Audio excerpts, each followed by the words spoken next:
लोग जो है अकाउंट्स स्टार्ट कर लिए हैं और अकाउंट्स में कई सारी चीजें लोग सीख भी चुके हैं कि अकाउंट्स होता क्या है। ये भी तुम लोगों को हम सिखा दिए हैं कि एक बिजनेसमैन, हम लोग जब भी अकाउंट्स पढ़ते हैं तो हम लोगों को एक बिजनेसमैन की तरह सोचना पड़ता है कि अगर हम एक बिजनेसमैन है तो हम मतलब क्या कर रहे हैं, इकोनॉमिक एक्टिविटी कर रहे हैं ना, कुछ खरीद रहे हैं, कुछ बेच रहे हैं, या तो हम कोई प्रोड्यूसर है, हम ये मार्कर बनाते हैं, प्रोड्यूस करते हैं, फिर सेल कर देते हैं, तो बिजनेसमैन कहलाएंगे ना।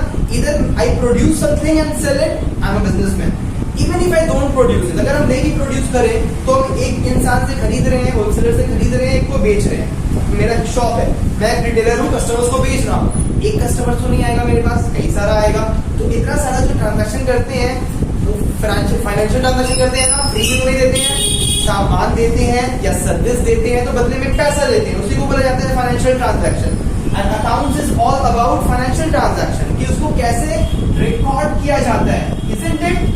बताया था ना कि फाइनेंशियल ट्रांजैक्शन को रिकॉर्ड करना ही इसको अकाउंटिंग कहते हैं हम लोग, है कि नहीं? बुक कीपिंग एंड अकाउंटिंग का डिफरेंस भी हम लोगों को समझाए थे हम, है कि नहीं? तो हम लोग अकाउंट्स का सारा बेसिक टर्म सीख चुके हैं। असेट्स क्या होता है, लायबिलिटी क्या होता है, कैपिटल क्या होता है, ड्राइंग्स क्या होता है, इनकम्स किसे कहते हैं, एक्सपेंसेस किसे कहते हैं, सारे टर्म्स के बारे में हम लोग जो है डिटेल नॉलेज कर लिए हैं। फिर हम लोग जो है अकाउंट बेसिक अकाउंटिंग प्रिंसिपल्स के बारे में भी पढ़ लिए हैं कि गोइंग कंसर्न कॉन्सेप्ट है ना, money measurement concept, accounting period concept and so on. तो हम लोगों को बहुत सारा बेस हम लोग का क्रिएट हो चुका है। अब क्या है कि हम लोग आगे बढ़े हैं और हम लोग अकाउंटिंग इक्वेशन के बारे में भी सीखे हैं। अकाउंटिंग इक्वेशन के बारे में भी मैंने आप लोगों को सिखाया है कि अकाउंटिंग इक्वेशन क्या होता है। ये इक्वेशन होता है जिसके लेफ्ट हैंड साइड में assets is equals to capital plus liability के थ्रू हम लोग जो है अकाउंटिंग इक्वेशन भी करना सीख लिए थे। आज हम लोग शुरू करने जा रहे हैं जर्नल। और जर्नल को करने का दो तरीका मैंने आप लोगों को सिखाया था। एक था हमारा ट्रेडिशनल अप्रोच, जिसके थ्रू मैंने आप लोगों को बताया था कि गोल्डन रूल क्या होता है, और उसके थ्रू एक दो जर्नल एंट्री पास भी करना सिखाया था। मगर मैंने आप लोगों को ये बोला था कि हम लोग जब जर्नल एंट्री करेंगे तो ये ट्रेडिशनल अप्रोच को फॉलो नहीं करेंगे, क्योंकि ये बहुत ही थोड़ा कंफ्यूजिंग होता है, समझ नहीं आता है। उसके लिए लोग एक मॉडर्न अप्रोच के बारे में भी बात किए थे। तो आज हम लोग जो करने वाले हैं वो मॉडर्न अप्रोच के बारे में पढ़ने वाले हैं कि मॉडर्न अप्रोच के थ्रू जर्नल एंट्री कैसे पास किया जाता है। तो आइए हम लोग चलते हैं कि जर्नल एंट्रीज किस तरह से पास करेंगे, इसके बारे में हम लोग सीखेंगे। ओके, अकाउंटिंग इक्वेशन में हम लोगों ने देखा था कि asset is equals to capital plus liability, right? ये अकाउंटिंग इक्वेशन को यूज करके ही हम लोग जो है जर्नल एंट्री पास करना सीखेंगे। देखिए कैसे, यहाँ पे एक और आइटम को ऐड करेंगे सिर्फ, यहाँ पे असेट के साथ उसका एक फ्रेंड आ जाएगा, जिसको हम लोग कहते हैं एक्सपेंसेस। एक्सपेंसेस क्या होता है जानते हैं ना? कुछ भी खर्च किए, सैलरी पे कर दिए, कुछ परचेज कर लिए, कुछ गुड्स, एक्सपेंसेस होता है कि नहीं? वेजेस पे कर दिए, इंटरेस्ट पे कर दिए, एक्सपेंसेस होता है। सिमिलरली कैपिटल और लायबिलिटी के साथ एक फ्रेंड आ जाएगा, उसका नाम होगा इनकम। इनकम को हम लोग एक और चीज क्या बोलते हैं? इनकम्स को हम लोग रेवेन्यू भी बोलते हैं, isn't it? Revenue and incomes are same. Okay, कि हम लोग कभी कुछ सेल कर दिए, या सैलरी रिसीव कर लिए, या इंटरेस्ट रिसीव कर लिए, डिस्काउंट रिसीव कर लिए, वो सब हो गया इनकम। तो जो भी चीज रिसीव कर रहे हैं वो इनकम, जो भी चीज पे कर रहे हैं या अलाउ कर रहे हैं वो हमारा हो गया एक्सपेंसेस। तो बस असेट के साथ एक्सपेंस को ऐड कर दिए, इज इक्वल्स टू, तो ये हमारा हो गया लेफ्ट हैंड साइड, और इज इक्वल्स टू के बाद हमारा क्या आ गया? राइट हैंड साइड में कैपिटल, लायबिलिटी और इनकम को ऐड अप कर दी, ये हमारा हो गया राइट हैंड साइड। अब देखिए ये लेफ्ट हैंड साइड और राइट हैंड साइड में जो आइटम्स है, इसके बारे में ऑलरेडी मैं आप लोगों को समझा चुका हूँ कि एसेट्स क्या होता है, कितने टाइप्स का होता है, fixed, current and fictitious. Expense क्या होता है उसके बारे में बता चुका हूँ। कैपिटल क्या होता है? ओनर जो कंट्रीब्यूट करता है कंपनी के स्टार्ट करने के लिए या फिर इसको ग्रो करने के लिए, चाहे वो पैसा हो या फिर कुछ भी चीज हो, अपना प्राइवेट कार ले आया हो, प्राइवेट घर दे दिया हो, लैंड दे दिया हो, कुछ भी दे दिया हो, वो कैपिटल कहलाता है। लायबिलिटी के मीनिंग समझा चुके हैं, current liability and non current liability, long term and short term के बारे में, और इनकम्स क्या होता है वो भी बता दिए। ठीक है, अब इसको कैसे अप्लाई करेंगे जर्नल एंट्रीज पास करने के लिए वो देखो। कभी भी तुम जो ट्रांजैक्शन देख लोगे तो तुमको आइडेंटिफाई करना पड़ेगा कि वो ये पांचों में से कहाँ फॉल कर रहा है। अगर वो लेफ्ट हैंड साइड में असेट या फिर एक्सपेंस आएगा और वो इंक्रीज होएगा तो हम लोग उसको क्या कर देंगे? डेबिट। उसको D8 से हम लोग डिनोट करते हैं डेबिट को। और अगर ये डिक्रीज हो जाएगा तो उसको हम लोग क्या कर देंगे? ये अकाउंट को क्रेडिट। जिसको हम लोग डिनोट करते हैं CR से। Okay, similarly right hand side का आइटम अगर आ गया कैपिटल लायबिलिटी या फिर रेवेन्यू मतलब कि इनकम, तो अगर वो इंक्रीज करेगा तो उसको हम लोग क्रेडिट करेंगे, इसको डिनोट करेंगे CR से, और अगर ये डिक्रीज करेगा तो इसको हम लोग क्या कर देंगे, डेबिट। ये जस्ट ऑपोजिट चलेगा, ठीक है, कि यहाँ का आइटम एसेट और एक्सपेंस बढ़ रहा है तो डेबिट, घट रहा है तो क्रेडिट। यहाँ का आइटम अगर बढ़ रहा है तो क्रेडिट, घट रहा है तो डेबिट। अब आप लोग बोलिएगा कि सर कुछ समझ नहीं आया, क्या हो रहा है, ये घटना, इंक्रीज करना, डिक्रीज करना, डेबिट क्रेडिट, मेरे कुछ दिमाग में नहीं आ रहा है। तो ये नेचुरल स्टूडेंट ऐसा होता है क्योंकि अभी मैंने कुछ सिखाया भी नहीं आप लोगों को, बस एक रूल समझा दिए हैं। जब तक ये रूल का प्रैक्टिकल एप्लीकेशन नहीं देखेंगे तो कुछ समझ नहीं आएगा। तो अभी मैं कुछ एग्जांपल्स आप लोगों के सामने रखूंगा और वो एग्जांपल्स से हम लोग जर्नल एंट्री पास करना सीखेंगे। ओके, सबसे पहले मैं आप लोगों को ये बता दूं कि जर्नल एंट्री का फॉर्मेट किस तरीके से होता है। जर्नल एंट्री का फॉर्मेट कुछ इस तरह से होता है कि राइट हैंड साइड में दो कॉलम बनाया जाता है अमाउंट का, और एक नैरो कॉलम होता है लेजर फोलियो का। ये साइड में एक डेट का कॉलम होता है, तो यहाँ पे लोग लिख देते हैं डेट, यहाँ पे दिखाते हैं पर्टिकुलर्स, यहाँ पे दिखाते हैं लेजर फोलियो, ये डेबिट का कॉलम रहता है, अमाउंट रुपीस, ये क्रेडिट का कॉलम रहता है, और ये रुपीस का सिंबल हम लोग दे देते हैं। ऊपर में जब भी कोई सम शुरू करेंगे तो पहले लिखेंगे इन द बुक्स ऑफ, जो भी कंपनी का नाम रहेगा XYZ लिमिटेड, जो भी कंपनी का नाम रहेगा वो लिख देंगे, और या फिर लिखेंगे हम लोग जर्नल। इस तरीके से जर्नल का फॉर्मेट ड्रॉ कर लेंगे, फिर जर्नल एंट्री पास करते हैं। अब बोलिएगा सर पहले फॉर्मेटिंग बता दिए, आप जर्नल क्या होता है पहले वो तो बताइए। जरूर, पहले हम लोग जर्नल करना सीखेंगे, फिर उसको हम लोग ये फॉर्मेट में फ्रेम करेंगे। जैसे एक फॉर्मेट का रिप्रेजेंटेशन दे दिए हैं कि इस तरीके से हम लोग को सजाना पड़ता है जर्नल एंट्री को, ठीक है। सजाने से पहले हम लोगों को तो आना भी चाहिए ना, खाली डिश बनाना नहीं आया उसको मतलब कि हम लोग को जो है डेकोरेट कर दे रहे वो तो नहीं चलेगा, पहले प्रिपेयर करना पड़ेगा। तो चलिए चलते हैं कि किस तरीके से जर्नल एंट्री को प्रिपेयर किया जाता है। तो स्टूडेंट्स, एग्जांपल के तौर पे मैंने पहला ट्रांजैक्शन लिया है, Xavier started business with cash. एक बंदा है जिसका नाम है ज़ेवियर, एक इंसान है, ओके। अब ये क्या कर रहा है कि ये बिजनेस शुरू कर रहा है, कैसे, अपना पर्सनल कैश, ये कैश उसका पर्सनल कैश है 3 लाख रुपीस, वो अपना पर्सनल कैश को उठाया और बिजनेस को शुरू कर लिया। तो हम लोग जानते हैं कि कैसे डायग्राम बनाते हैं कि ये है हमारा ज़ेवियर, ये है उसका बिजनेस, बिजनेस का लाइफ और ओनर का लाइफ। ये ज़ेवियर कौन हो गया, बिजनेस का ओनर हो गया ना, ओनर दोनों का लाइफ सेपरेट है। अब ये ज़ेवियर अपना पर्सनल कैश अगर इंट्रोड्यूस कर रहा है, अपना पर्सनल कैश, उसका खुद का पर्सनल कैश था, बिजनेस को स्टार्ट करने के लिए कैश को इंट्रोड्यूस कर दिया। तो हम लोग जो है जब किए थे अकाउंटिंग इक्वेशन तो क्या सीखे थे, जब भी कोई अपना पर्सनल कैश इंट्रोड्यूस करता है बिजनेस में, तो बिजनेस जब वो कैश आता है तो वो क्या बन जाता है, कैपिटल बन जाता है कि नहीं। वो कैश जो है कैपिटल बन जाता है ना बिजनेस का।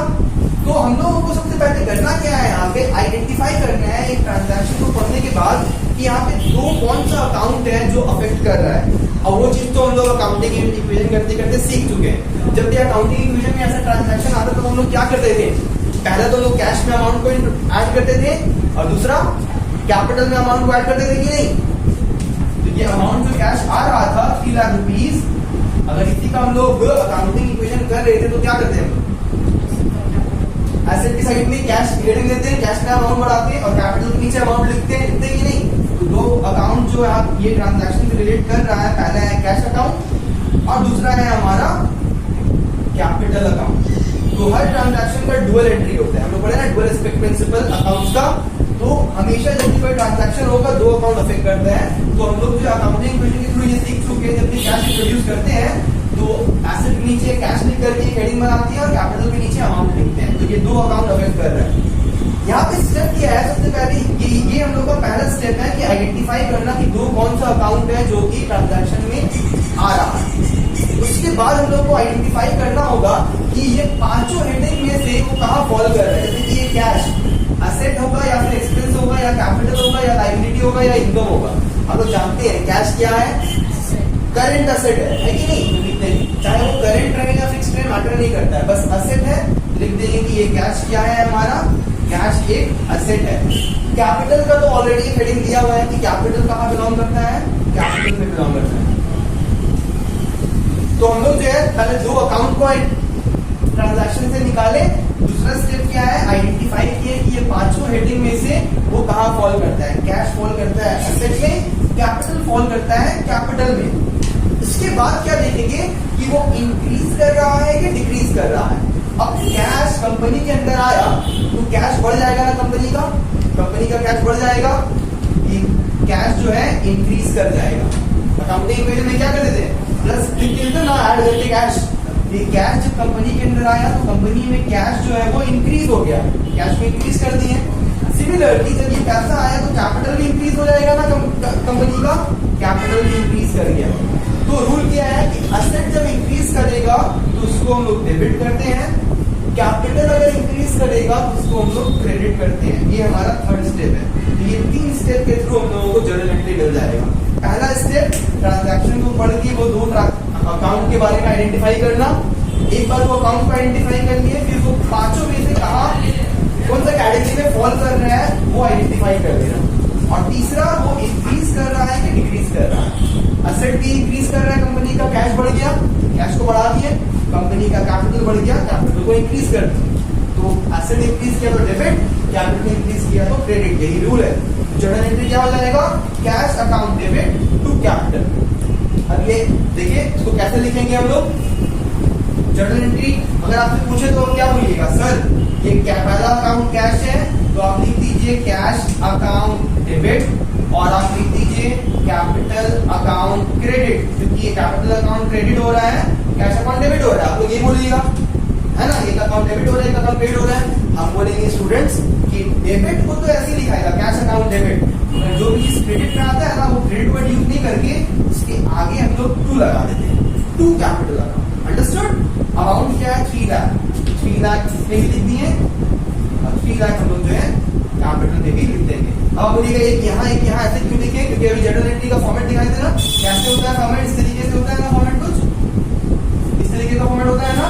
Date, particular, ledger, folio, debit, credit. तो डेबिट वाले कॉलम में डेबिट का अमाउंट लिखा जाएगा, क्रेडिट वाले कॉलम में क्रेडिट का अमाउंट लिखा जाएगा। और उसके बाद रिलेशन दिखाता है बीइंग करके, क्या लिखाएगा, बीइंग। हम लोग जो चीज को सीखे हैं इसी को वन वर्ड में लिख देते हैं, being started business with cash. इसको ओन वर्ड में बना के लिख सकते हैं, या फिर ये भी लिख सकते हैं cash introduce to start a business.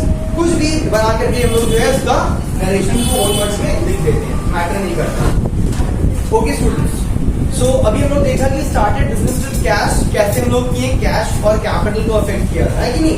अभी हम लोग देख रहे हैं दूसरा transaction, purchase goods on cash.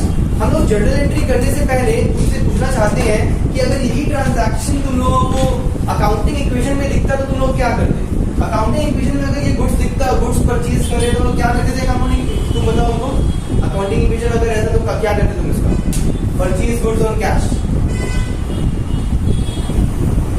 No idea.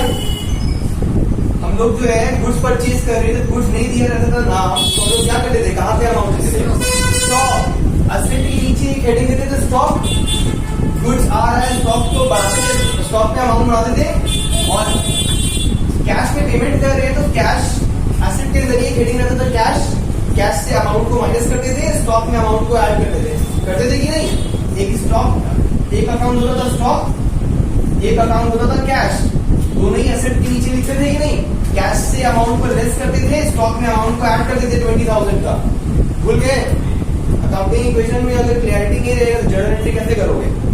Basic क्या समझना चाहिए ना कि गुड्स खरीद रहे हैं, गुड्स का नाम क्या है वो हम लोगों को नहीं पता है, तो हम लोग क्या करते थे, एसेट के नीचे हेडिंग देते थे स्टॉक, 20,000 का आया, और कैश में से कैश को 20,000 जो है हम लोग लेस करते थे। ये काम होता था अकाउंटिंग इक्वेशन का। मगर जब जर्नल में आएंगे हम लोग तो सेम चीज होगा कि यहाँ पे सिर्फ स्टॉक के बजाय अगर गुड्स का नाम नहीं दिया रहेगा ना तो हम लोग क्या वर्ड यूज करेंगे, स्टॉक नहीं यूज करेंगे, हम लोग वर्ड यूज करेंगे परचेजेस। एक अकाउंट हो जाएगा परचेजेस, दूसरा अकाउंट हो जाएगा कैश अकाउंट। ठीक है, दो अकाउंट को आइडेंटिफाई कर लिए हैं, अमाउंट को भी हम लोग इरेज कर देते हैं। तो जब भी कोई गुड्स खरीदे और गुड्स का नाम मेंशन नहीं किया रहेगा तो गुड्स के बदले हम लोग क्या लिखेंगे, परचेज वर्ड यूज करेंगे, क्योंकि परचेज कर रहे हैं। कौन सा गुड्स परचेज करेंगे, बेसिकली जो गुड्स में हम डील कर रहे हैं, टी शर्ट में डील कर रहे हैं, टी शर्ट खरीदेंगे।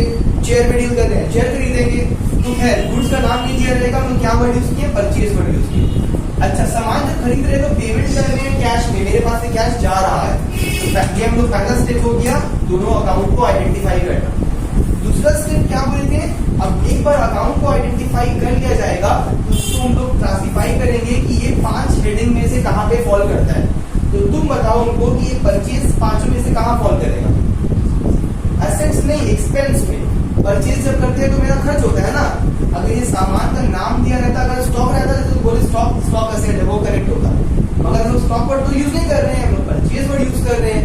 ठीक है, हम लोग स्टॉक वर्ड अकाउंटिंग इक्वेशन में यूज कर रहे थे, जनरल जब भी करेंगे सामान का नाम नहीं दिया रहेगा, गुड वर्ड यूज रहेगा तो हम लोग परचेज वर्ड यूज करेंगे। ठीक है, परचेज अकाउंट और पेमेंट कर रहे हैं कैश में, दूसरा अकाउंट हो गया कैश अकाउंट। तो परचेज करते हैं तो खर्च होता है हम लोग का, वो डिनोट कर रहा है एक्सपेंस से, कहाँ आता है एक्सपेंस में। कैश किसको डिनोट कर रहा है, करेंट एसेट, ये एक एसेट है। सेकंड स्टेप तो समझ में आया, पांचों में से कहीं ना कहीं वो फॉल करेगा, इसके बाहर वो कहीं नहीं फॉल करेगा, या तो एसेट या तो एक्सपेंस या तो कैपिटल लायबिलिटी या इनकम, बस ये पांचों में से कहीं ना कहीं फॉल करेगा। अब ये एक्सपेंस, अब तीसरा स्टेप क्या बोले थे हम, ये देखना कि वो बढ़ रहा है कि घट रहा है। भाई जब परचेज कर रहे हैं तो एक्सपेंस मेरा बढ़ेगा ना, है कि नहीं, तो एक्सपेंस हम लोगों का बढ़ रहा है और हम लोग के पास से पैसा जा रहा है, पेमेंट कर रहे हैं, तो ये कैश जो हमारा एसेट था ये डिक्रीज हो रहा है, कंपनी से जा रहा है। ठीक है, तो आइडेंटिफाई कर लिए कि बढ़ रहा है कि घट रहा है। रूल क्या है, एक्सपेंस अगर इंक्रीज करेगा तो हम लोग डेबिट कर देते हैं और एसेट अगर डिक्रीज कर रहा है तो उसको क्रेडिट कर देते हैं। एसेट्स और एक्सपेंस का बेसिकली सेम रूल है, बढ़ेगा तो डेबिट, घटेगा तो क्रेडिट। तो ये एक्सपेंस बढ़ रहा था, परचेज की एक्सपेंस बढ़ जाता है। ये मत सोचना कि सर परचेज तो कर लिए अब बढ़ रहा कैसे, जब भी कोई एक्सपेंस होगा वो हमेशा बढ़ेगा ही।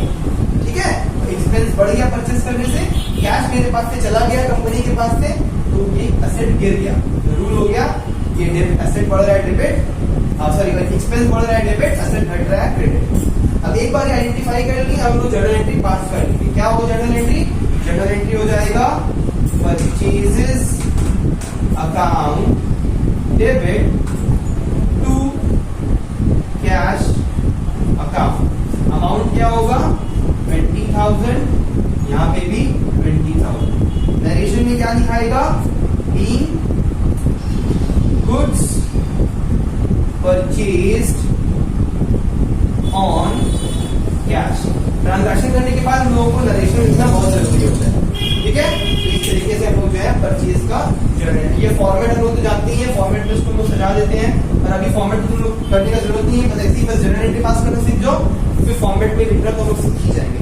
ठीक है, देखो स्टूडेंट्स, हम लोग जो है तीसरा ट्रांजैक्शन में आ गए हैं। लास्ट ट्रांजैक्शन क्या किए थे, purchase goods on cash, goods खरीद रहे थे, वो गुड्स का नाम तो हम लोग को पता नहीं था तो क्वेश्चन मार्क दे दिए थे, और जब भी गुड्स का नाम नहीं दिया रहेगा तो लोग क्या वर्ड यूज करते हैं, परचेज वर्ड यूज करते हैं। ये ट्रांजैक्शन में क्या चीज परचेज हो रहा है उसका नाम साफ साफ लिख दिया है, परचेज मशीनरी ऑन कैश। क्या चीज परचेज किया जा रहा है, मशीनरी। तो याद रखना, जब भी क्या सामान खरीदा जा रहा है वो एसेट का नाम अगर दे दिया जाए तो वही चीज को यूज किया जाएगा। मशीन खरीद रहे हैं ना, तो एक अकाउंट हो गया हमारा मशीनरी अकाउंट। ठीक है, और पेमेंट कर रहे हैं कैश में, दूसरा अकाउंट हो गया हमारा कैश अकाउंट। अंडरस्टूड। तो जब भी क्या गुड्स खरीद रहे हैं उसका नाम नहीं दिया रहेगा, सिर्फ लिखा रहेगा परचेज गुड्स ऑन कैश, तब वो केस में परचेज वर्ड यूज किए थे हम लोग। पर जो चीज परचेज कर रहे हैं उसका नाम स्पेसिफिकली मेंशन दिया रहेगा, प्रॉपर नाम, तो हम लोग वो नाम यूज कर लेंगे। तो या परचेज मशीनरी बोल देंगे, मशीनरी परचेज कर रहे हैं, तो मशीनरी अकाउंट एक हो गया, खरीदे और बदले में कैश पेमेंट कर दिए, तो मेरे पास से कैश चला गया कंपनी के पास से, दूसरा अकाउंट हो गया कैश। अब पहला स्टेप हम लोग समझ गए, क्या क्या अकाउंट था हम लोग समझ गए। दूसरा स्टेप क्या बोले थे हम, कि अब देखना ये दोनों अकाउंट हमारा अकाउंटिंग इक्वेशन में कहाँ पे फॉल कर रहा है। मशीनरी कहाँ फॉल कर रहा है, मशीनरी क्या है, पांचों में से एसेट है। प्लांट एंड मशीनरी बताया था ना, plant and machinery fix asset होता है, plant and machinery, land and building, furniture and fixture, भूल गया सारा चीज, तो इसको रिवाइज करना अच्छे से। मशीनरी एक फिक्स एसेट होता है, ठीक है, चाहे वो फिक्स्ड हो या करेंट हो मैटर नहीं करता है, वो बस एसेट है, तो लिख देना कि वो एसेट है। सिमिलरली ये कैश क्या है, करेंट एसेट है ना, तो मैटर नहीं करता है करेंट है कि फिक्स्ड है, बस एसेट है, तो उसके नीचे लिख देना कि भाई ये भी एसेट है।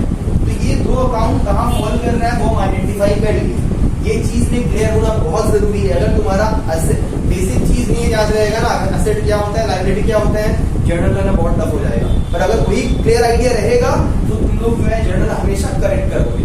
तो मशीनरी एक असेट है, कैश भी एक असेट है, ये फिक्स असेट है और ये करंट असेट है, मैटर नहीं करता है, बस असेट है, लिख दिया असेट है।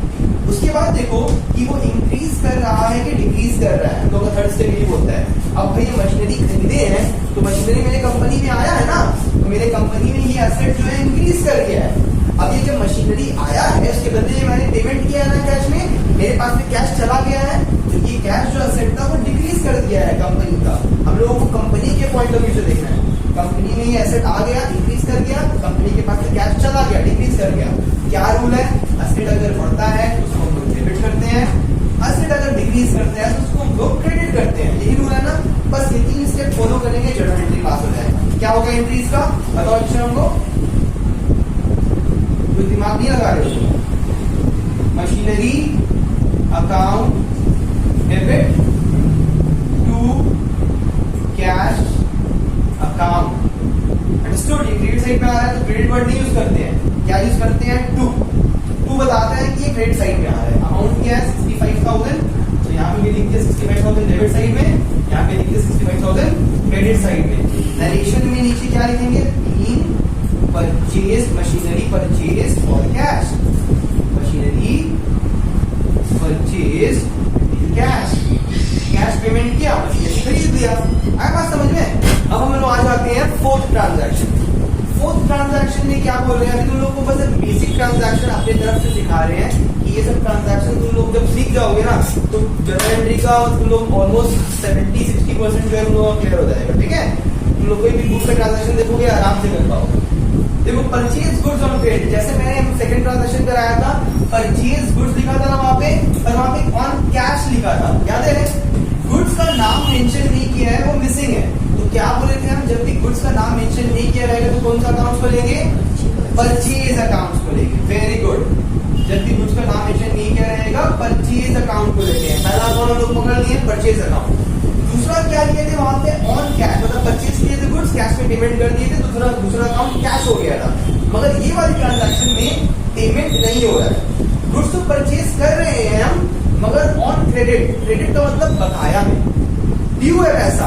तो सामने वाला इंसान मुझसे पैसा मांगेगा ना बाद में, तो वो इंसान मेरा क्या बन जाएगा, क्रेडिटर, डेटर नहीं, ये इंसान मेरा क्या बन जाएगा, क्रेडिटर।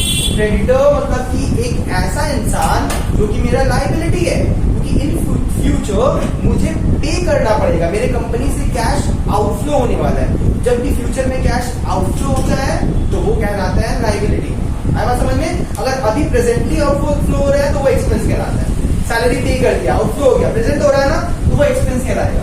अगर वही आउटफ्लो फ्यूचर में होने वाला है तो वो लायबिलिटी कहलाएगा।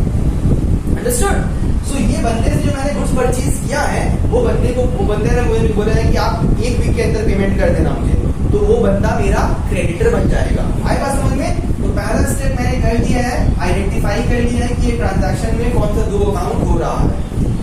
दूसरा स्टेप क्या बोला था मैंने, आप लोगों को आइडेंटिफाई करना पड़ेगा कि ये दोनों अकाउंट जो है हमारा, ये पांचों हेडिंग में से कहां फॉल कर रहा है। तो बताइए हमको ये परचेज कहां फॉल करेगा, एक्सपेंस में। ठीक है, परचेज जो है ना, परचेज करने से खर्च होता है, ठीक है, तो वो असेट नहीं होता है, एक्सपेंस होता है। तो परचेज फॉल करता है हमारा एक्सपेंस में। Very good. अच्छा, क्रेडिटर कहां फॉल करेगा ये पांचों में से, लायबिलिटी। ये करंट लायबिलिटी है कि नहीं, 1 साल के अंदर अंदर मुझे पे करना पड़ेगा, मैटर नहीं करता है करंट या नॉन करंट है, बस वो लायबिलिटी है, यही मैटर करता है। तो आइडेंटिफाई करनी है कि भाई ये लायबिलिटी है। सेकंड स्टेप कर लिए। थर्ड स्टेप में क्या बोले थे, ये पता करना कि वो इंक्रीज कर रहा है या डिक्रीज कर रहा है। देखो तो एक्सपेंस जब परचेज करते हैं तो एक्सपेंस हमेशा बढ़ता है ना, तो ये एक्सपेंस हमारा इंक्रीज कर रहा है। सिमिलरली ये बंदा से खरीदे तो मेरा लायबिलिटी बढ़ गया है ना, जब पे करेंगे उसको तो तब वो डिक्रीज हो जाएगा, पर फिलहाल में तो वो बढ़ गया है ना, मेरा लायबिलिटी जो है वो इंक्रीज हो गया है। अंडरस्टूड। तो मेरा एक्सपेंस भी इंक्रीज हो गया है, लायबिलिटी भी इंक्रीज हो गया है। मैं गुड्स परचेज किया तो खर्च बढ़ा, मेरा एक्सपेंस बढ़ गया। अब वो बंदे से बाकी भी खरीदा हूं तो उसे पे करना पड़ेगा, तो उसका लायबिलिटी भी बढ़ा हुआ है। इन फ्यूचर जब पे कर देंगे तब वो डिक्रीज हो जाएगा। तो ये लायबिलिटी बढ़ गया। रूल क्या है, आप देखो, रूल देखो, एक्सपेंस अगर इंक्रीज करता है तो अकाउंट को डेबिट करते हैं, और लाइबिलिटी अगर इंक्रीज करता है तो अकाउंट को क्रेडिट करते हैं। यही है ना रूल। बस 3 स्टेप में काम मतलब जर्नल एंट्री क्या हो जाएगा बताओ उनको तो बोलो। परचेसेस अकाउंट डेबिट, और ये क्रेडिट साइड में है ना, तो क्या आएगा टू क्रेडिटर्स क्रेडिटर्स ने एक ही आदमी ना क्रेडिटर अकाउंट। अंडरस्टूड। अमाउंट क्या है 15,000, तो हम लोग लिख देंगे यहाँ पे 15,000। अंडरस्टूड। तो ये हमारा हो गया। अब स्टूडेंट लोग को कंफ्यूजन होता है, सर आप ये वाला चीज को क्यों नहीं लिख रहे हैं यहाँ पे, आप ये दोनों को क्यों लिख रहे हैं? भाई ये तो बस आइडेंटिफाई किए हैं कि पांचों हेडिंग में से क्या है। हम लोग एक्चुअली में जब जर्नल एंट्री पास करेंगे तो जो एक्चुअल में अकाउंट हम लोग निकाल के रखे हैं ना, उसी को यूज करते हैं, ना ही कि उसका जो कैटेगरी है उसको यूज करते हैं। कैटेगरी तो बस डिटरमाइन करता है कि वो डेबिट होगा कि क्रेडिट होगा, ये डिटरमाइन करने के लिए लिखते हैं। अभी इसके बाद हम लोग क्या नरेशन लिख लेंगे, बीइंग गुड्स परचेज, इसको ऑन वर्ड में लिखा जाता है, ठीक है, ऑन क्रेडिट। इसमें कोई हार्ड एंड फास्ट रूल नहीं है, बट हाँ लिखना जरूरी है, वरना लिखोगे तो मार्क्स कट जाएगा। गुड्स परचेज ऑन क्रेडिट या purchase goods on credit, whatever, English सही होना चाहिए, मीनिंग बनना चाहिए।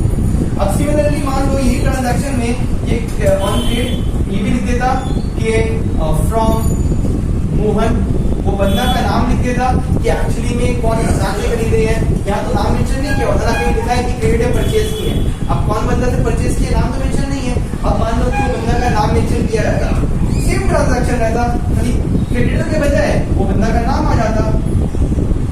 समझा है? आप लोग कॉमन नोन यूज किया ना, अभी प्रॉपर नोन यूज करते उसका नाम यूज करते हैं। जर्नल एंट्री होता purchase account debit to Mohan account, है बस समझने, बट नाम से तो समझ नहीं पाएंगे ना कि वो डेटर है कि क्रेडिटर है, तो उसका किसी के लिए हम लोग जो है मोहन लिख करके ब्रैकेट में क्रेडिटर में लिख देते तो चलता, ठीक है। जब भी नाम दिया रहेगा तो नाम को यूज करना, नाम नहीं दिया रहेगा तो कॉमन नाउन यूज करना, कॉमन टर्म जो कि क्रेडिटर है। अंडरस्टूड। इस तरीके से हम लोग अभी बेसिक जर्नल एंट्री कर रहे हैं, जो कि हर ट्रांजैक्शन में तुम लोगों को हर शब्द में देखने को मिलेगा।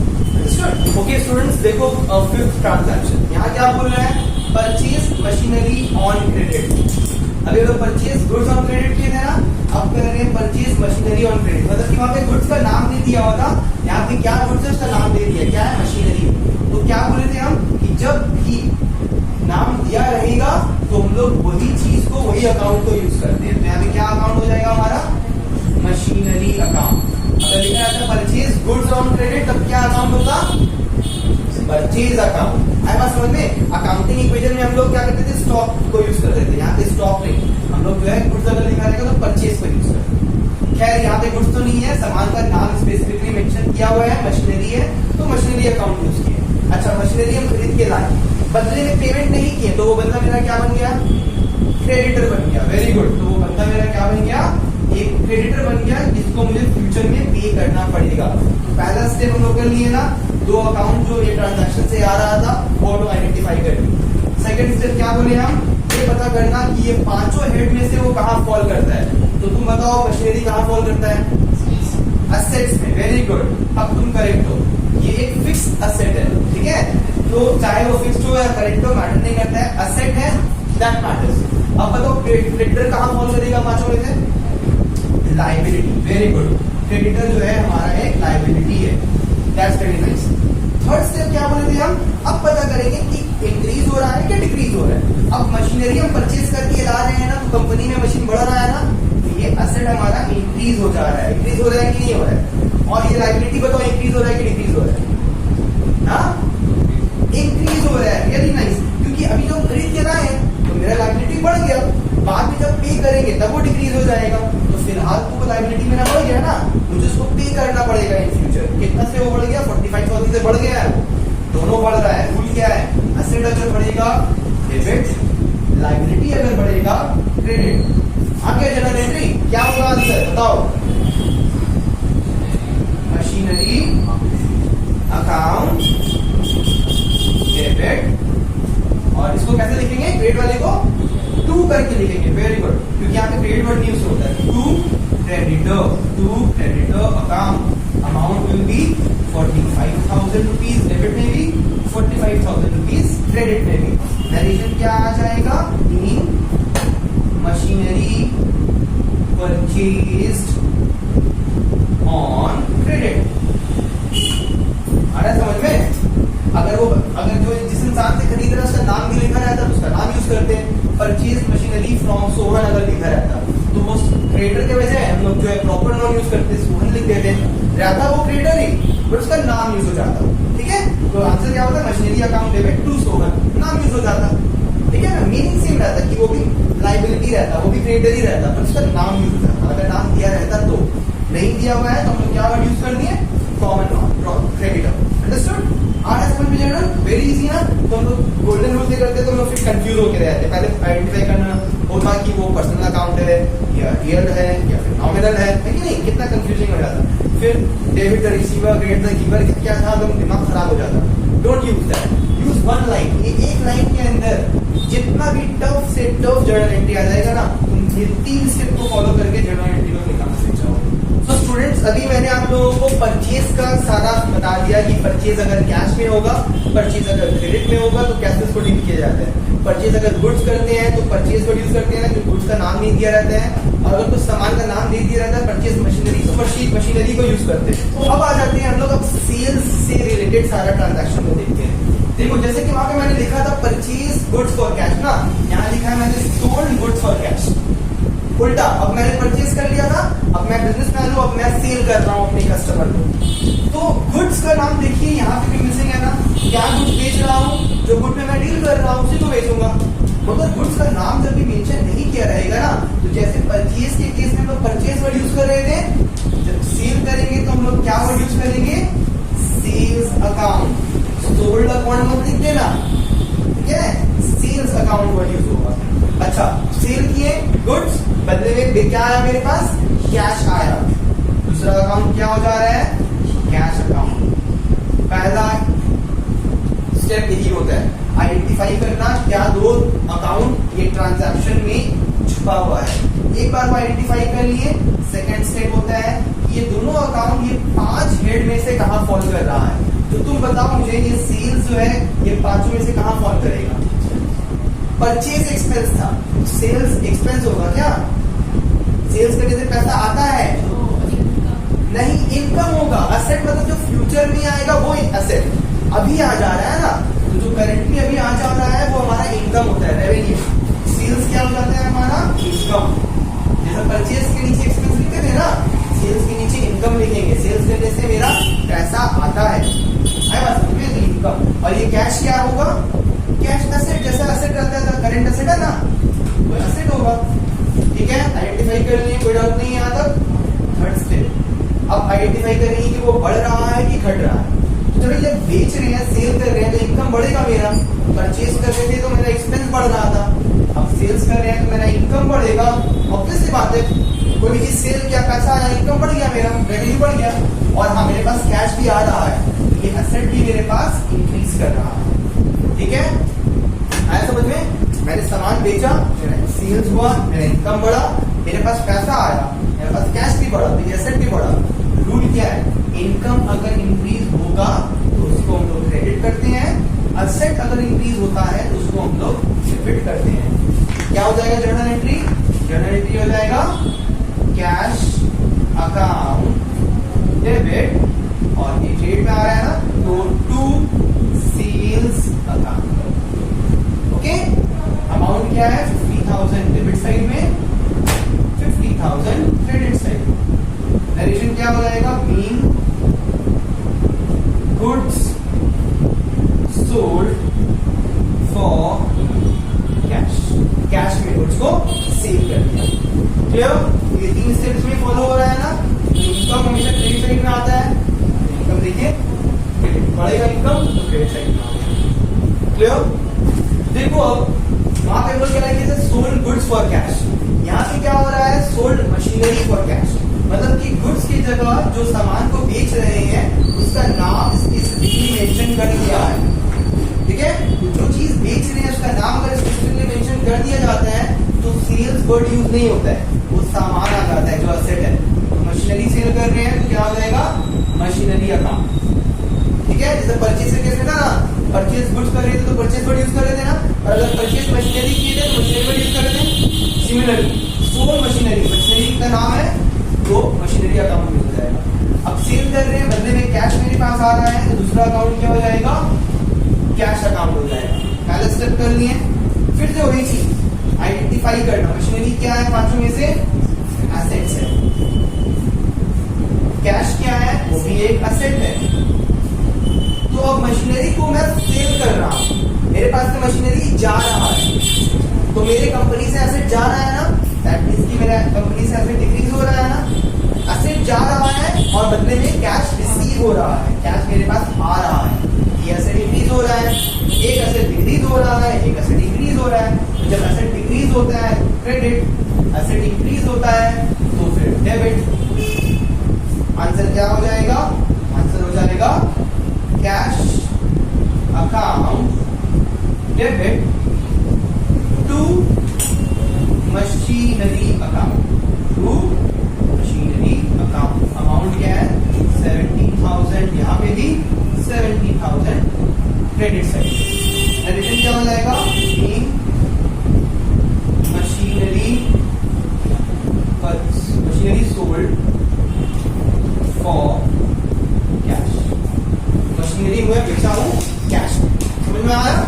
अब देखो स्टूडेंट्स, ट्रांजैक्शन नंबर 8, यहाँ पे क्या हो रहा है, सोल्ड गुड्स ऑन क्रेडिट। यहाँ पे जो गुड्स बेच रहे हैं उसका नाम मेंशन नहीं किया हुआ है। जब कोई भी सामान का नाम मेंशन नहीं किया रहेगा तो क्या अकाउंट यूज करेंगे, सेल्स अकाउंट यूज करेंगे, राइट? क्योंकि हम सेल कर रहे हैं, परचेज के टाइम में परचेज अकाउंट यूज कर रहे थे, सेल के टाइम में सेल्स अकाउंट यूज करेंगे। अब जो मैंने गुड्स सेल किया हूं बंदे को, वो बंदा मुझे पेमेंट नहीं किया है, क्योंकि मैंने जो सेल किया है वो क्रेडिट नहीं किया है। क्रेडिट में मतलब बकाया में मैंने बेचा है, तो वो इंसान मेरा क्या बन गया, डेब्टर।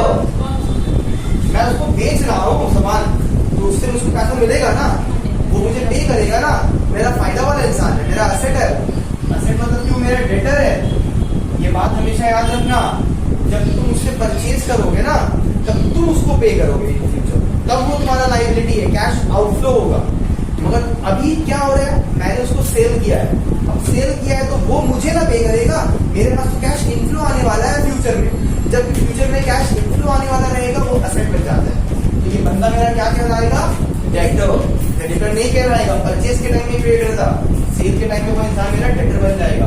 पहला स्टेप हो गया। दूसरा स्टेप आइडेंटिफाई करो, सेल्स क्या है, पांचों में से इनकम है, रेवेन्यू, राइट? और ये हमारा डेटर क्या है, करेंट एसेट है, राइट? ये एसेट है। अब करेंट रहे क्या फिक्स रहे मैटर नहीं करता है, बस एसेट है, आइडेंटिफाई कर दिया। अब सेल कर रहे हैं तो मेरा इनकम बढ़ेगा ना, परचेज करते थे तो एक्सपेंस बढ़ता था, सेल करेंगे तो हमारा इनकम बढ़ जाएगा। सिमिलरली अब उसको बेचा है वो बंदे को, तो उससे मेरे को तो पैसा मिलेगा ना, तो मेरा डेटर अभी बढ़ गया है। जब वो मुझे पे कर देगा ना इन फ्यूचर, तो वो डिक्रीज हो जाएगा।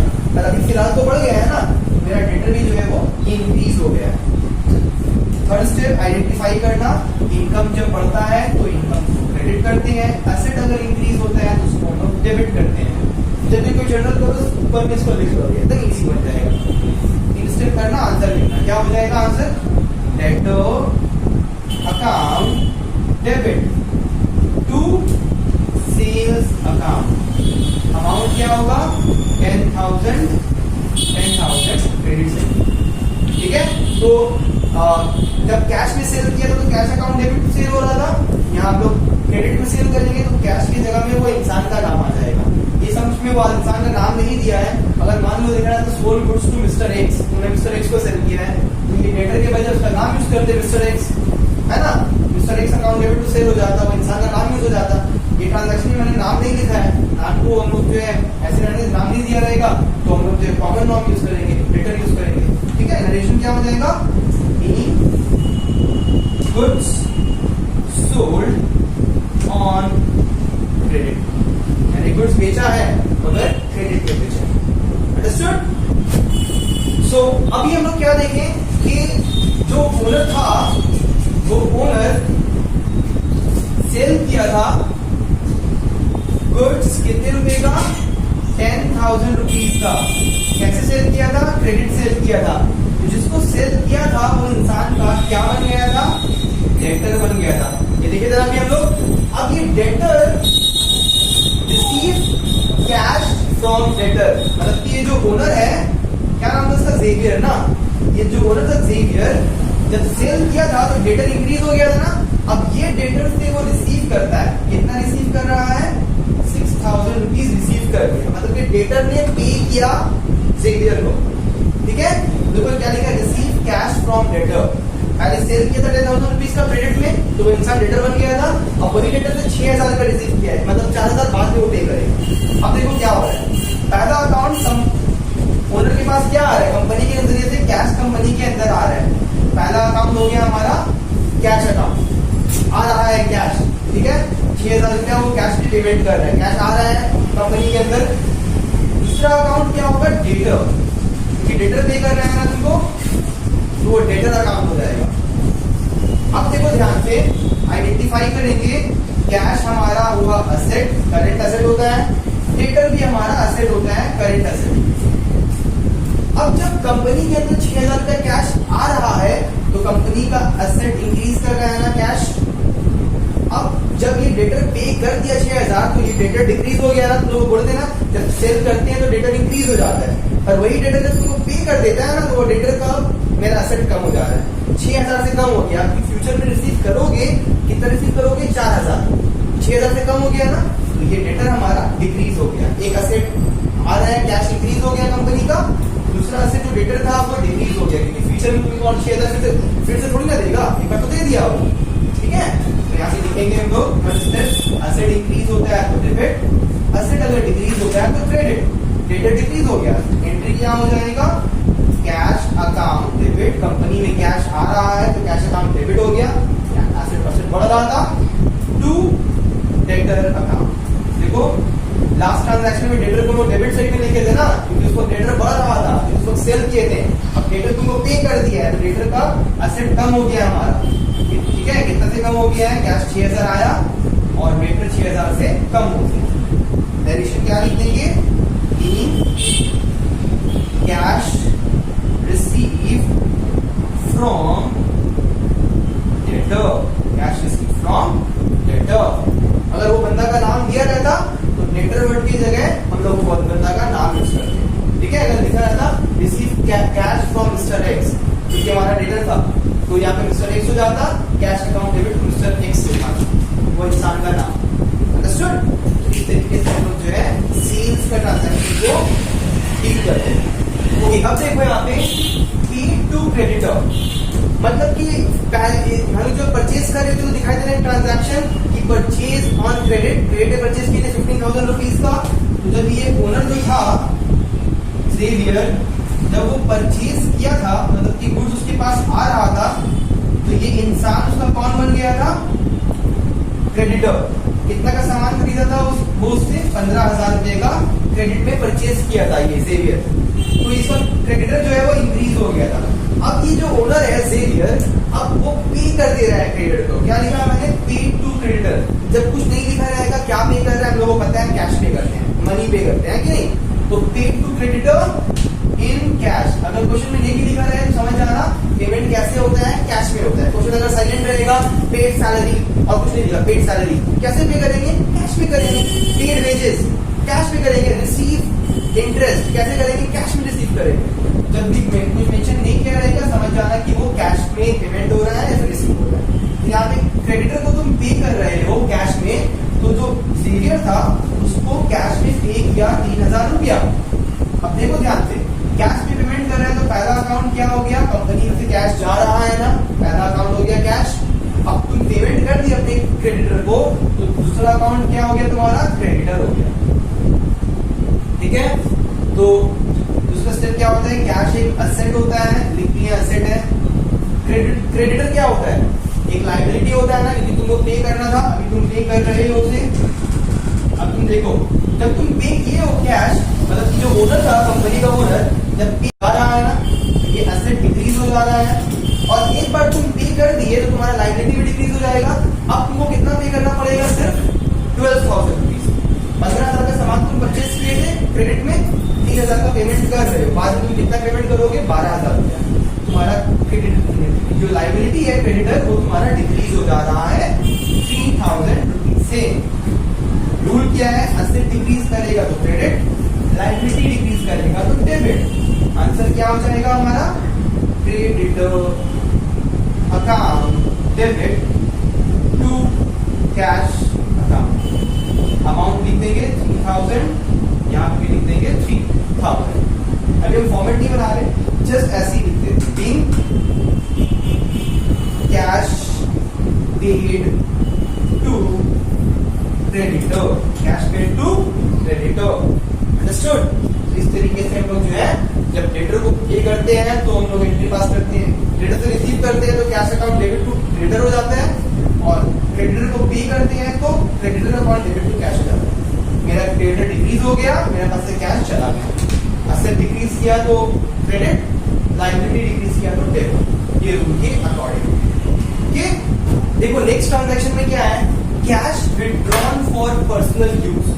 मतलब ये जो ओनर था हमारा जेवियर, ये ओनर था ना जेवियर, जब जेवियर कंपनी में ये उसका बिजनेस था, जब पैसा इंट्रोड्यूस कर रहा था कैश, तो वो क्या कहला रहा था, कैपिटल कह रहा था, कंपनी में कैश इंक्रीज हो रहा है, कैपिटल इंक्रीज हो रहा है। अब ये पैसा जो है बिजनेस का तो नहीं है, बिजनेस के पॉइंट ऑफ व्यू से अगर देखो तो ये पैसा ओनर का है ना, ये एक इंटरनल लायबिलिटी है, ओनर चाहे तो निकाल सकता है, वही कर रहा है। क्या कर रहा है ओनर, अपना बिजनेस से अपना पैसा को विथड्रॉ कर ले रहा है। जब भी पैसा कंपनी से विथड्रॉ करता है ना, तो ये कैपिटल जो है डिक्रीज हो जाता है। अंडरस्टूड। सो विथड्रॉन का मतलब क्या होता है, it decrease the capital. Capital को जो है क्या पड़ता है, कैपिटल में हम लोग अकाउंटिंग इक्वेशन में देखे थे ना, ड्राइंग होता तो क्या करते थे, कैपिटल से माइनस कर देते थे ड्राइंग। तो जब भी विथड्रॉ करेगा तो वो क्या कहलाता है, वो कहलाता है ड्रॉइंग्स। जब भी कैपिटल से पैसा विथड्रॉ करेगा वो क्या कहलाता है, ड्रॉइंग्स। जब भी तुम ट्रांजैक्शन में देख लो पर्सनल यूज टर्म, कोई भी चीज विथड्रॉ कर रहा है बिजनेस से अपना पर्सनल इस्तेमाल के लिए, तो क्या इस्तेमाल करोगे तुम लोग, अकाउंट ड्रॉइंग्स अकाउंट। अब वो क्या विथड्रॉ कर रहा है कंपनी से, कैश, दूसरा अकाउंट क्या हो जाएगा हमारा, कैश हो जाएगा। ठीक है। सो हमारा ड्रॉइंग क्या करता है, कैपिटल को रिड्यूस कर देता है ना। ड्रॉइंग कहाँ फॉल कर रहा है, कैपिटल अकाउंट में, जो कि कैपिटल को रिड्यूस कर दे रहा है। और कैश कहाँ फॉल कर रहा है, एसेट में फॉल कर रहा है। कंपनी से कैश निकल जा रहा है तो कैश भी रिड्यूस हो जा रहा है। कंपनी से कैपिटल से पैसा निकला, कैपिटल रिड्यूस हो गया। कंपनी से कैश निकला तो वो एसेट भी रिड्यूस हो गया। ज्योमेट्री क्या रूल क्या है, कैपिटल अगर रिड्यूस होता है तो डेबिट, एसेट अगर रिड्यूस होता है तो क्रेडिट। आंसर क्या हो जाएगा हमारा, आंसर होगा drawings account debit to cash account. Okay, जो अकाउंट को निकाले हैं वही तो अकाउंट को अपने जर्नल एंट्री में यूज करते हैं। अकाउंट में लिख देंगे 11,000 डेबिट साइड में, 11,000 क्रेडिट साइड। आया समझ में। जब भी पर्सनल में यूज होगा तो ड्राइंग कहलाता है। ड्राइंग क्या करता है, कैपिटल को रिड्यूस कर देता है। इट रिड्यूस, डिक्रीज, और इसे हम लोग लिख सकते हैं रिड्यूस द कैपिटल। और कैपिटल अगर रिड्यूस हुआ तो हम लोग डेबिट करते हैं, पर कैपिटल अकाउंट नहीं यूज करेंगे हम लोग, एक्चुअल में जो नाम है वो यूज करेंगे। ड्राइंग्स अकाउंट डेबिट, और कैश कंपनी से निकल जा रहा है ना, तो एसेट डिक्रीज हो जा रहा है। एसेट डिक्रीज होता है तो क्रेडिट साइड में आता है, drawings account debit to cash. आ रहा है समझ में ये चीज, बहुत इजी है जनरली। अब क्या हो रहा है कि ये ट्रांजैक्शन में जो ओनर था जेवियर, वो अपने एम्प्लॉय को सैलरी पे कर रहा है। ठीक है, तो ये जेवियर जो था इसका एक एम्प्लॉय था, तो ये एम्प्लॉय को क्या पे किया, सैलरी पे किया मंथ के एंड में। तो सैलरी, पहला अकाउंट क्या हो गया हमारा, सैलरी अकाउंट। ठीक है, क्योंकि सैलरी पे कर रहा है अपने एम्प्लॉय को। क्या कुछ लिखा नहीं कैसे पे कर रहा है, तो लोगों को क्या बोलते हैं, जबकि कुछ मेंशन नहीं रहेगा तो कैसे पे करेगा, इन कैश, कैश में पे करेगा। दूसरा ट्रांजैक्शन क्या हो जाएगा, कैश अकाउंट। तो बोले सर ट्रांजैक्शन में तो कैश कहीं लिखा हुआ नहीं, आप क्यों लिख रहे हैं, हम बोल दिए जब कुछ मेंशन नहीं किया रहेगा पेमेंट कैसे हो रहा है, कैश में हो रहा है, रिसीव क्या हो रहा है, कैश हो रहा है। दो ट्रांजैक्शन आइडेंटिफाई कर लिए ना। सैलरी पांचों में से कहाँ फॉल करेगा, एक्सपेंस में, ये एक एक्सपेंस है, एक्सपेंस में फॉल किया। कैश हमारा असेट होता है तो हम लोग जानते ही हैं। अब सैलरी पे किया तो मेरा एक्सपेंस इंक्रीज हो गया, और मेरे पास से कैश पेमेंट कर रहे हैं वो एम्प्लॉय को, तो मेरे पास से कैश जा रहा है, तो ये एसेट डिक्रीज हो गया। स्टूडेंट लोग को कंफ्यूजन होता है कि सर ये एक्सपेंस तो अब पे कर दिया, इंक्रीज कैसे हो गया। अब तो पे हो गया है। देखिए हमेशा याद रखिएगा, जब भी आप कोई चीज पे कर रहे हो तो वो तुम्हारा खर्च है ना, और खर्च हमेशा इंक्रीज होता है जब तुम पे कर रहे हो। अगर तुम माफ कर देता तब वो एक्सपेंस डिक्रीज हो जाता, माफ तो नहीं किया, पूरा सैलरी ले लिया। ये कंफ्यूजन होता है स्टूडेंट लोगों का कि सर सैलरी पे कर दिया तो इंक्रीज कहाँ से, तो पे कर दिया रिड्यूस करना चाहिए, नहीं, कभी कुछ तुम पे करो तो वो इंक्रीज होगा। ये एक्सपेंस इंक्रीज हो गया ना, और कंपनी से एसेट चला गया तो एसेट इंक्रीज हो गया। क्या रूल है, एक्सपेंस अगर इंक्रीज होगा तो डेबिट, कैश अगर जाएगा, एसेट अगर डिक्रीज होगा तो क्रेडिट। आंसर क्या होगा, salary account debit to cash account. ठीक है, अमाउंट क्या हो जाएगा 5000 एंड 5000। अंडरस्टूड। अगर ये सैलरी की जगह कुछ भी लिखा रहता, पेड वेजेस, पेड इंटरेस्ट, तो सैलरी की जगह इंटरेस्ट आ जाता, वेजेस आ जाता, क्योंकि वो तो रहता है एक्सपेंसिव ना भाई, खाली नाम चेंज हो जाता। ठीक है, तो नरेशन क्या हो जाएगा, being salary paid in cash, salary paid in cash. ठीक है, इस तरीके से हम लोगों का ट्रांजैक्शन होता है। ठीक है, तो ये हम लोगों का सिंपल एंट्रीज था। ठीक है, कि बेसिकली जो एंट्रीज इस्तेमाल होते हैं वो तुम लोगों को सिखा दी है।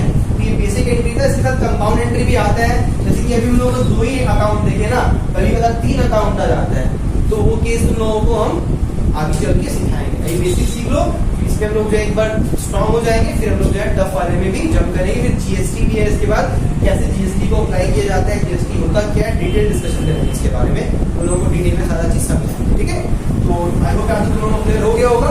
तो आज यहीं तक रहने देते हैं, नेक्स्ट क्लास में हम लोग जो है और जनरल एंट्री को फिर कंटिन्यू करेंगे। सो स्टूडेंट्स, आज की वीडियो में इतना ही। अगर आपको वीडियो पसंद आया हो तो वीडियो को लाइक, कमेंट और अपने फ्रेंड्स के साथ शेयर करना ना भूलें। चैनल को सब्सक्राइब कर लें सो दैट आपके पास लेटेस्ट वीडियोस का नोटिफिकेशन आता रहे। Thanks for watching this video.